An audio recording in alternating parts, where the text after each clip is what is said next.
Yan na. Kuha na tayo.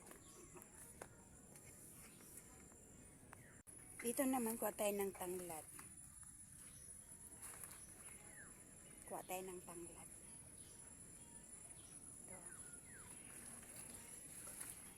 Ito. Ito.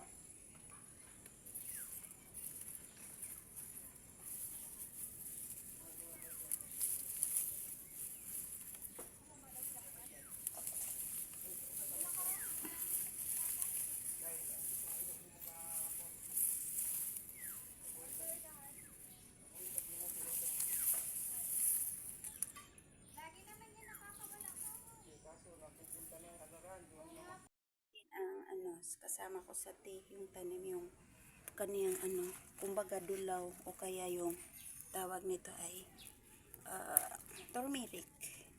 Yan. Yan o. Kita nyo. Turmeric. Ayan yung bunga niya. Hindi ko nakunin. Yan yung tanglad. Kasama din.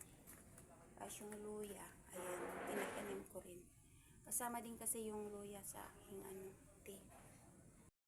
Yan din ang tinatawag na sinaw-sinaw. Ayan o. Kasama din yan sa ginagawa ko na tea. Ito ay tinatanim talaga na.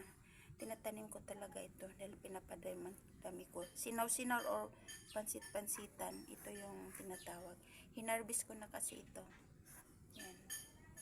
Mga tanim. Ito pa. Pero maliliit pa ito. Hindi ko pa hinarvest. Ayan o. Kasama ko yan sa tea na iniinom namin every morning. Okay guys, ayan. Ginawa ko siyang kasama sa herbal tea na ginawa ko. Pwede siyang dry ninyo, pwede din yung fresh na yan ang ilagay ninyo. Yan. Tapos, pakita ko lang din sa inyo yung hagunoy guys. Na ginagawa kong kasama. Ito guys oh. Yan.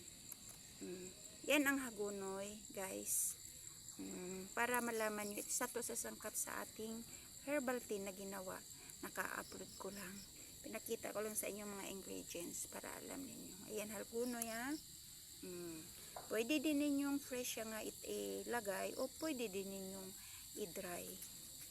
Kasi yung aking i-dry ko lang talaga kasi ma-preserve ko. Kasi kung walang ganito, okay lang din. Mayroon pa rin ako. Yan siya guys, kasama yan sa ating herbal tea na ginawa. Ito yung butternut flower na nilalagay ko doon sa tea. Kasama din sa sangkap doon sa tea natin na ginawa. Naka-upload ko lang.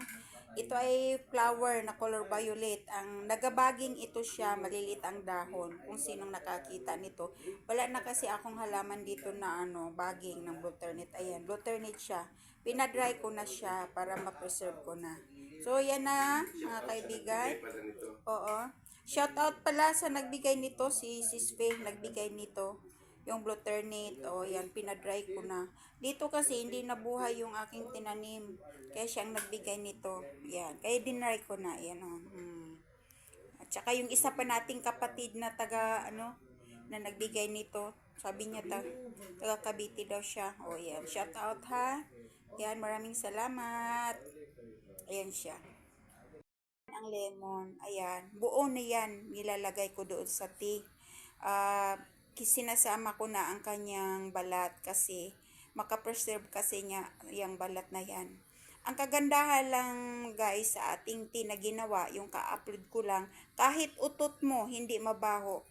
Dahil dito sa balat nito, talagang ma-purify ang baho dyan na mga sa loob sa ating katawan.